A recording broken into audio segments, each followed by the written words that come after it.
Hey everyone, this is Steli FT with Close.io, and in today's video I'm going to share a lesson I learned from Jack Welch, the infamous manager and CEO of General Electric back in the day, of how to identify and categorize talent for your business. And I'm going to share one of the biggest weaknesses in my personal hiring and how I overcame that weakness and making that mistake unfortunately repeatedly again and again and again. All right, so we're going to talk about hiring, and this is going to be broadly applicable to all businesses, but I'm obviously talking about it from the perspective of a startup founder. So let's start with the framework that I think is incredibly useful that I learned from Jack Welch. The framework is very simple. It's basically a quadrant, and you put people into one of those four buckets. They are the capable and willing. Those people are rock stars. They know how to do the job. They're amazing at what they do, and they have a great attitude about it. They are a culture fit. They have an amazing attitude. They are can-do, positive people, and they're there to do the job, and they know how to do it damn well. Well, those are the rock stars. Everybody has an easy time. Any company that competes with you, any company around the world, has a fairly easy time spotting these people because they stand out so massively. No company has a tough time identifying these people. Most companies are going after these type of people, and some companies that are great, they're able to hire them. Cool. The next bucket at the top of the right of the quadrant are the capable but not willing. Those could be categorized as the assholes, right? There's the no asshole factor, or whatever the book is called. There's has a lot been written about these people that are great at what they do. They have the experience, they have the network, they have the knowledge. They're amazing at the work, but they are toxic for the business. They just have a shitty attitude. They're political. They're vicious. They're going to go behind your back. They're going to create a negative attitude. They're going to complain and bitch. They're going to have problems. They're not going to show up. Their attitude just stinks.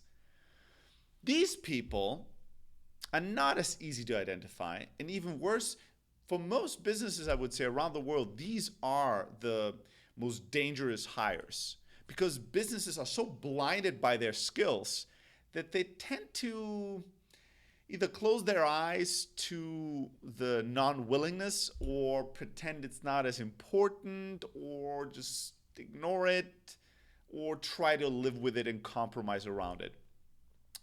This is a point where lots of businesses make their biggest hiring mistakes. They'll hire somebody super senior with an amazing skill set that is toxic as a personality for your culture and business, and that person brings down the entire company and in many cases might destroy the entire business.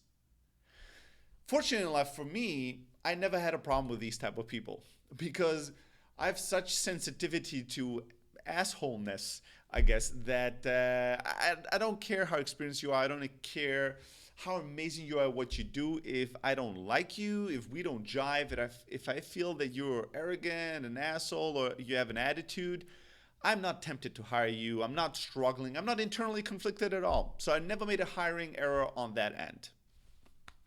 Right? Okay, so moving forward with that quadrant. The next at the bottom left are the willing but not yet capable. Those are the underdogs. Those are the people that have heart, that have passion, that have a great attitude, that are hungry, that want it, but they're not quite there yet. And in some cases, they're far away from getting there anytime soon. That and those people are my kryptonite, right? Because I'm probably one of those people, and I've been one of those people for most of my life. The underdog. These are the people where I made most of my hiring mistakes as a founder, and I'll elaborate on that in a second. But I think that these are also the people that have the biggest potential for growth, the biggest opportunity there. For the rock stars, you get $1, but you probably have to pay, 90 cents to get that dollar back. For the underdogs, you might just pay 10 cents and get $1 back, right? If it pays off. They are the high potentials for growth.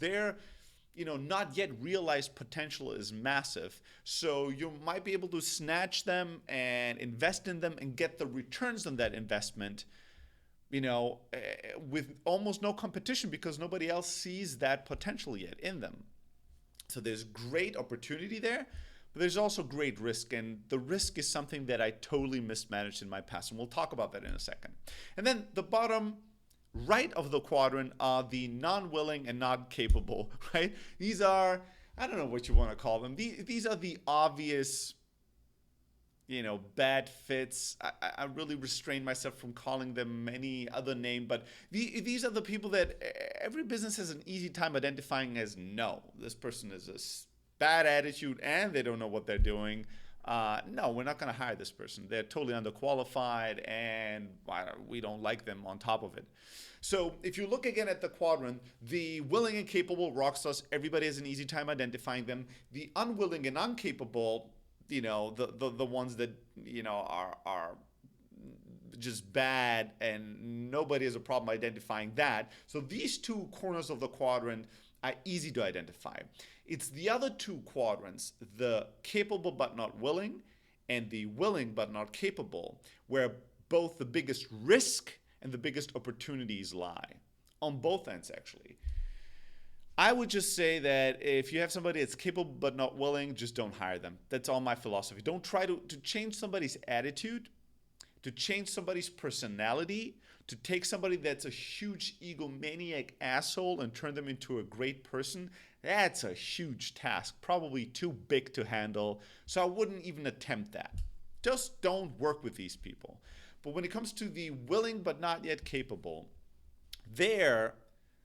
it's a lot more nuanced. I think those are the people that you need to focus on in terms of figuring out how to get both the best of them and invest and take some chances there, but also cut your losses and make sure you don't waste any time, because that was the biggest problem that I had as a founder. So as I said, I've had my whole life a huge soft spot for the underdog, for the willing but not capable, probably because I identify with those people. Early in my entrepreneurial career, I had a big aha moment with one of the biggest kind of willing but not capable hires that I'd made. This is now over 10 years ago. I'm like 19 years old. I'm hiring this guy that has just a beautiful heart, great personality, somebody that lost all their money, not just all their money, but betted really high on the stock market and had a massive amount of debt, had family and children, and was just as hungry as can be and as humbled as can be and really wanted it. But he was not capable. He couldn't do the job. It was for a sales position. And although he had the work ethic and the grind and the passion, he lacked the killer instinct. He lacked the ability to close. He lacked follow up and follow through. He lacked the hustle, not from a work ethic perspective, but from a, being courageous and taking chances and going for it from that perspective. So for over a year, I was working with him and he was constantly underperforming. And I spent late nights at the office coaching and training him. And I spent weekends just with him, setting up game plans and coaching him and helping him follow up with people. And I invested more in him than in anybody else in my team during that year, although he was giving me the least return. That alone was just pure stupidity. But then what happened was very surprising to me. I thought, my God, here I am. What a great human being I am. I'm giving this person chances over chances over chances. This person must appreciate me to death. And he was telling me always how much he appreciated all the work that I put in him, and that he would finally come through and prove me right. But eventually, after a year, even I ran out of passion and patience. And I told him, listen, I feel like we're wasting a lot of time and energy. We're taking time away from you and your family, and we're taking time away from me and my top performers. And both of us need to see a return. Otherwise, we can't justify keep investing in this. So I'll give you 2 more months. We're going to set some very realistic goals. And then if you accomplish them, good, gonna keep working together. If not, we're going to have to part ways.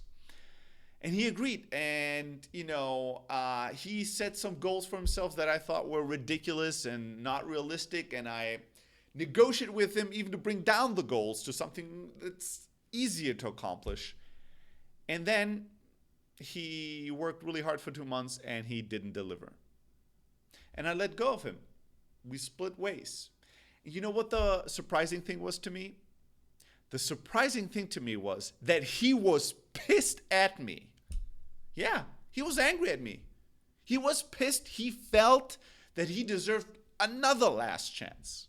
He felt that he had come short to the goal. And we're not saying that, we set the goal to 100 and he reached 80. We set the goal to 100 and he reached 20. It was like, well, I didn't quite reach the 100, but I accomplished something more than before and da-da-da. He was pissed at me. He didn't talk to me for 6 months. He was angry at me. That blew my mind. I was like, holy shit, what the fuck is going on here? What is wrong with this person? Can somebody be more ungrateful than this? But what I've learned over the years, because this is not the first time that I made this mistake, was the first and only time where it took me, over a year to correct my mistake. But I've made this mistake many, many times, and I would say, he was the worst example. Maybe the next person that I hired, I stuck around for 6 months until we parted ways, and then 3 months. And today, after over a decade of making this mistake, I've gotten so good at knowing that this is kryptonite, a soft spot, something I'm really bad at, that I bring in other people to help balance me out. And I've become so sensitive to this that I do give people chances, but I'm very fast to pull the trigger if the trajectory is not great, to split ways. But the funny thing that I've learned working with a few people like this is that they were always angry. Always angry. So what I learned is that it was not that particular person. Today we're friends, right? And the relationship is a really good point, and he's a great person. But what I learned, at first I didn't know, I was confused, was that it was not him. It's that when you work with somebody that has willingness, but they're not quite yet ready to execute on the level you need them to, and you keep investing in them, what you do is you feed their hopes. You make them believe that they will get there. And the more time they're not getting there, the more time they invest in it, the more invested they are. And then it becomes very hard for them to just say, all right, well, this person gave me all the chances in the world and I fucked up. It's 100% on me. I'll let it go. They feel like they worked so hard for you. They invested so much. They've grown so much that you owe it to them to give them one more chance. And I think that that's a justified feeling. You fed, and I did this, I fed his hopes for way too long. And then I expected him to all of a sudden be like, all right, that didn't work out. No, I gave him false hope for way too long. And I pushed him to invest so much time into something that wasn't working that it was way too invested to just let it go. I didn't realize it at the time, but over the years, I've learned to manage this. So today, how do I deal with people that are willing but not yet capable? Well, first of all, I ask myself, what is the delta X? What is the not capable, gap that we will need to fill? How big is that gap? And then how much time do we have to fill it? How many months am I okay working with this person, or weeks, without them having reached their full potential and operating at their full potential and at the level that I need them to? And just try to be a lot more realistic about it. Then I've just learned to be a lot harsher on my own judgment. So if I think this person could get there in 3 months, I just double it and say, well, they're most likely then going to get there maybe in 6 months. Am I still cool with it? And if the answer is no, then let's not do it. And this is the most important part, I cut the losses for both sides much faster. When you're a trader, number one rule if you want to be a great investor is don't lose money. And rule number 2 is don't lose money. And rule number 3 is look at rule number 1 and 2, right? Not losing money is incredibly crucial if you want to be a great investor. Much more so than just making a lot of money is not losing the money that you made. And in the same way, I've learned to be very, very sensitive to cutting both losses very early. If the trend is not exceptionally well, if the trend is not, wow, this person is really a growth stock, and that person is really growing in this environment and with the help that I can offer to reach their full potential really, really fast, then we both need to cut our losses. And this person needs to be put in an environment where they can be all they can be. And I need to find somebody that can deliver that to my business and my team. It's a waste for both sides. It's not one-sided. So today, when I start working with somebody like that, I'll invest, but I'm much harsher on the return and the growth that I demand immediately. And if I don't see that, if the trajectory is not off the charts from the get-go, we need to cut our losses. Usually it's within 2 weeks. Within 2 weeks, I know. And I hate to cut my losses. I hate to let go of a great human being, somebody that's willing and hungry but not yet capable. But it's not about me. It's not about if I like to do this or not. It's about what is right for them and what's right for the business and the team. It's what's right for the greater good, not just my personal convenience or beliefs, or like not wanting to let go of people that I find great on a personal level but are not delivering for the business. I don't know if this was helpful. I hope so.